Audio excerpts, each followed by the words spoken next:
On December 8, 2021, the National Weather Service first identified a slight risk of severe weather for the coming Friday, December 10, throughout much of the Mississippi Valley and lower Ohio Valley. Though the potential for more extreme severe storms was acknowledged, there were too many unknown factors to ring the alarm bells just yet. The threat increased the following day as, one by one, these factors each began to fall into place, and the severe threat was upgraded to enhanced. By December 10, it was all but certain that something extreme was going to happen after sunset, with at least a few strong tornadoes expected. There was nothing for forecasters to do but wait.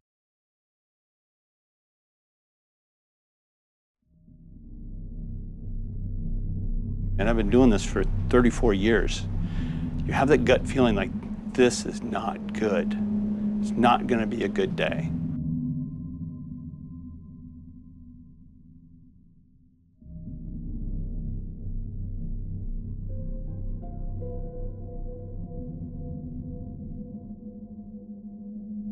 On the morning of December 10, residents of the Mississippi and Ohio valleys woke up to some very strange weather and an increasingly worrying forecast. Yeah, good Friday morning. We've been talking about the threat for severe weather coming up tonight for several days, so don't get caught off guard. The Storm Prediction Center now upgrading the entire region to a level 3, and there is some talk that we could see another upgrade later on this morning, possibly some in our area getting upgraded to a level 4. The main threats tonight will be damaging winds and possibly a few tornadoes. Now, a strong tornado or two is also possible in this setup. Live view from Poplar Bluff, Missouri out at KPOB this morning, and a lot of fog out there, 57 degrees. That temperature this morning, about 10 degrees above the average high temperature for this time of year. So temperatures have been on the rise. We continue to get warmer, and the humidity also continuing to rise. This morning tracking a few showers right along the Ohio River, a few more through northern Wayne County in southeast Missouri. Darkness fell across the region around 6:15 p.m. Central Standard Time. As if it had been waiting for the cover of night, the first intense tornado of the outbreak touched down just after 7 near Bay, Arkansas, southeast of Jonesboro. It quickly intensified to EF2 strength and a width of around 800 yards.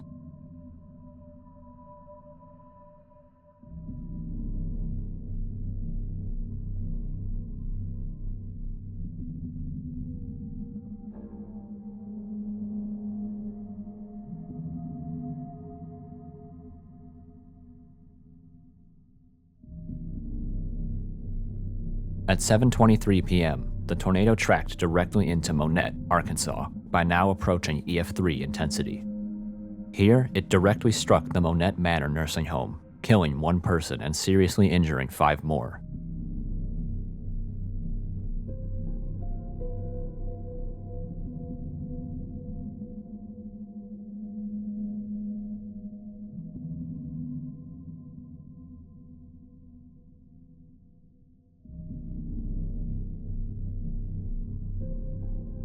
Just before this tornado crossed the state line into Missouri, another intense tornado touched down almost 200 miles north in the town of Defiance.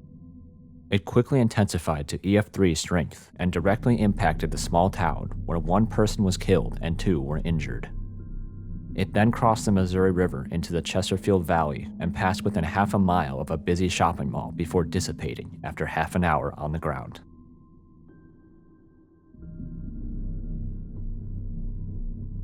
Back south, the first tornado was still on the ground and had grown into an absolute monster. It crossed I-55 just south of Haiti, Missouri, at EF4 intensity and almost a mile wide around 8 p.m.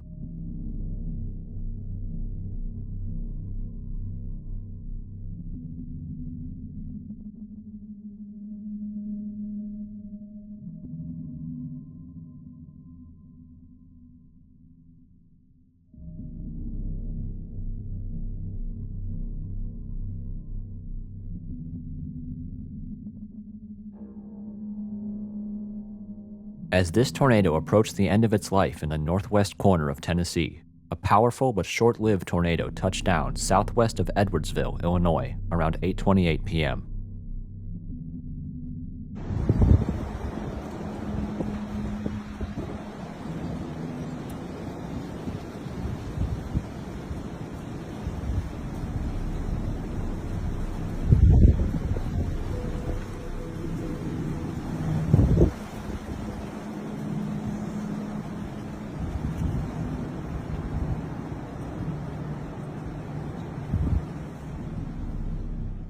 Though it was only on the ground for a total of 4 minutes, the tornado quickly intensified to EF3 strength and barreled directly into an Amazon warehouse.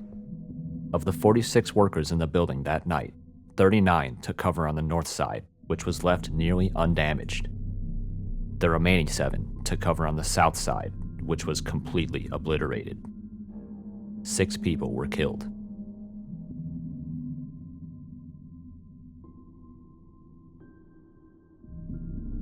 Down in Tennessee, the original long-track tornado finally lifted 2.5 miles northeast of the town of Sandburg at 8:36 p.m. It had been on the ground for 89 minutes, covered 81 miles, and resulted in 7 casualties. However, as devastating as this tornado had been, it was only the beginning. The parent supercell entered a brief cycling phase lasting less than 15 minutes before spawning another, longer-lived tornado, which would make the destruction of the first look like nothing in comparison. The storm threw down one twister that cut a path of destruction of more than 165 miles. One meteorologist we talked with called that tornado the Beast. 12 minutes after touchdown, the Beast moved through the small community of Case, Kentucky, already producing EF4 level damage. For the next 25 minutes, it worked its way over rural areas, mainly farmland, on a direct path towards the city of Mayfield, population 10,000. The National Weather Service issued a tornado emergency for the town at 9:26 p.m., the exact same minute as it struck Mayfield Consumer Products, a candle factory located 1.5 miles from the city center, where approximately 110 employees were working. Inside the factory, workers had already gone through a tornado scare 4 hours earlier when a previous storm moved through the area. Knowing more severe weather was yet to come, some employees had asked to leave early. Many attest that they were not given the option to leave, or told that leaving would cost them their jobs. Some have even claimed their superiors blocked the doors, effectively trapping them inside and forcing them to continue work. These claims have been strongly denied by the company, although the sheer number of workers' testimonies makes this seem doubtful at best. As of December 17, a class action lawsuit has been filed against the company for flagrant indifference to the rights of their workers, but there is substantial doubt as to whether it will succeed. Either way, the factory was still full as it completely collapsed under the force of the tornado. 8 people were killed.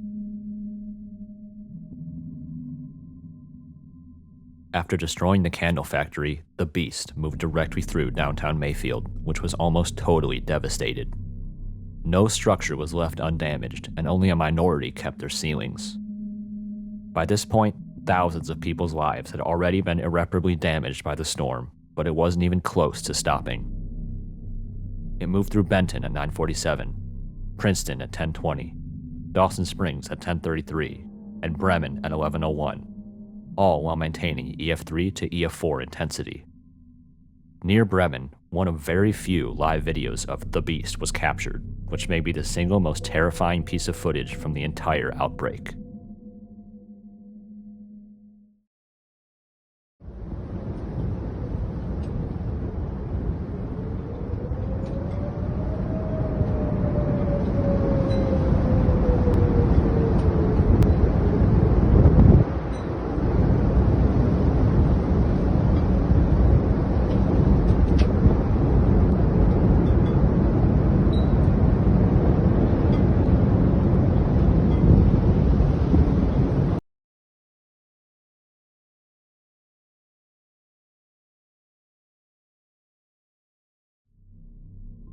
In all, the Beast claimed 58 lives over a path measuring 165 miles, making it the deadliest and longest track tornado of the outbreak. By 11:47 p.m., when it finally dissipated after 3 hours on the ground, the 5th intense tornado of the outbreak was crossing from Tennessee into Kentucky, almost 1 hour and 75 miles into its own life. Thankfully, it was the first of the outbreak to result in 0 fatalities, though it destroyed many homes and severely damaged large parts of downtown Dresden, Tennessee at EF3 intensity. It lifted just west of Elkton, Kentucky at 12:36 a.m., having been on the ground over 2 hours and tracking 123 miles. This same supercell went on to produce a sixth and a seventh intense tornado over southern Kentucky. The first of the two luckily stayed over rural areas and caused no deaths and only one injury. The second, however, would not be so kind.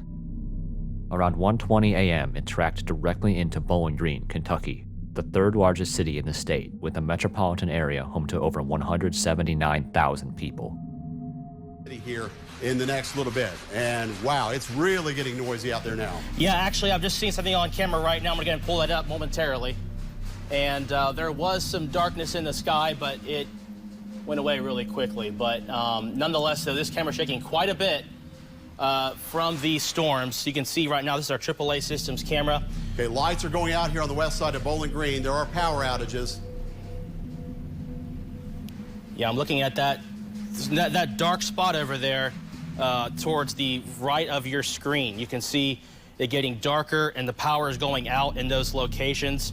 Keeping a very close eye on that. Not seeing any funnel from the lightning strikes yet, but this is one area I'm concerned with. I saw something just before I took it on the air, and notice how dark the sky is with that. Yeah, we just heard the back door of here, our studios.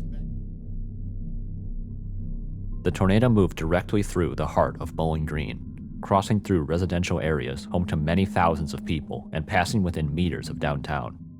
It entered the west side of the city at EF3 intensity, but thankfully weakened substantially as it passed through. Though it was not the most intense or longest tornado of the outbreak, its unlucky path resulted in 17 fatalities, with a further 63 people being injured. The outbreak produced an eighth and final intense tornado around 2:20 a.m. in rural mid-Kentucky.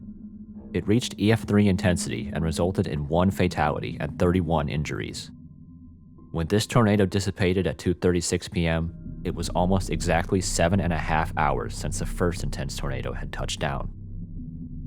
In all, 90 people were killed, making this outbreak the deadliest ever in December in the United States, absolutely destroying the previous record of 38.